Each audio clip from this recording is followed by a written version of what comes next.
Watering your garden sounds simple. Some people like to use watering cans, others prefer water hoses or soaker hoses or microjets and timers. But still, the plants can end up overwatered, underwatered, and just plain confused. Hi, I'm Rhonda, Florida Garden Gal, and today we're going to talk about 5 ways to water your garden, the pros and cons of each of those, and then a couple of mistakes that people can tend to make. So, let's get watering. Let's start by talking about the good old watering can.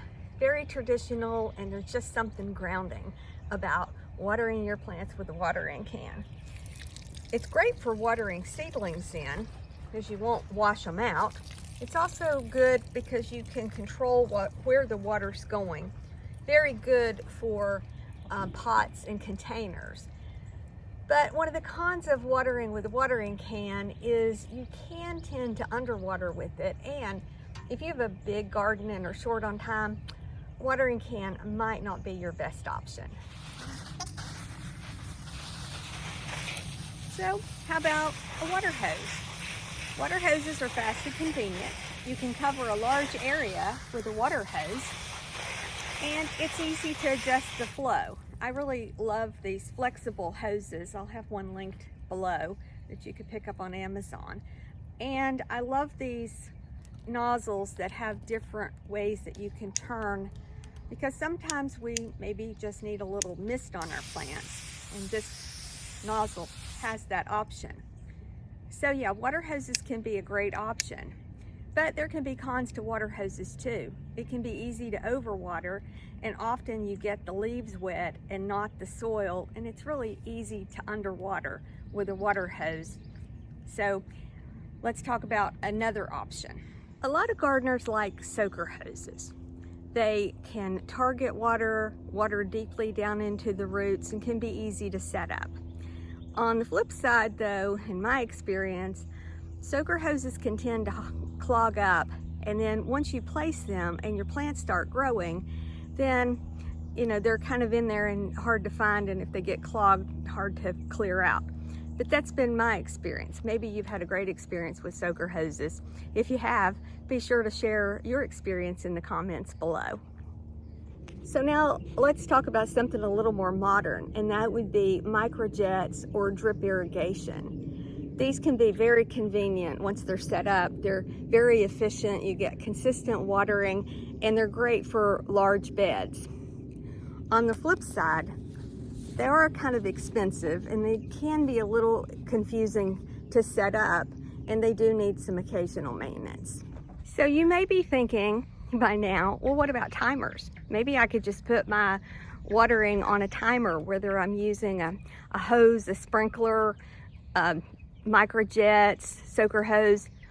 Well, yes, timers are great. They're a great tool. They can be very efficient, but there are some things to be aware of on the timers as well, and that is it could lead to overwatering because there's no sensor on there for our rainfall if you just get one of the timers like I'm showing here.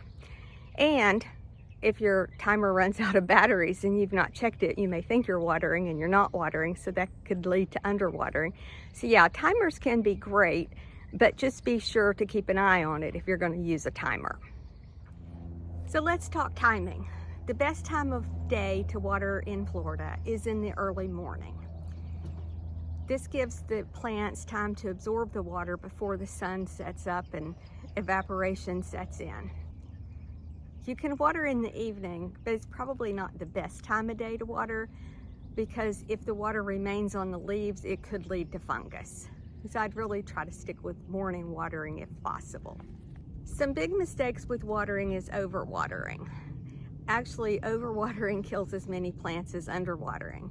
So you've got to make sure that you're not overwatering or underwatering. Another big mistake is hydrophobic soil. Hydrophobic soil is soil that just doesn't take the water. The water just runs off. Sometimes this can be because the roots are bound up, or if you're in a pot, maybe the soil has just become really tight. And if you have some hydrophobic soil, one of the easiest things to do is just water slowly. Give it time to absorb the water.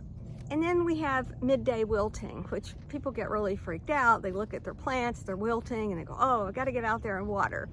Maybe, maybe not. Sometimes some midday wilting is natural. If you look at that plant in the evening and it's perked back up, it's okay. It was just taking a little rest in the sun. So if you take nothing else away from this video, remember this.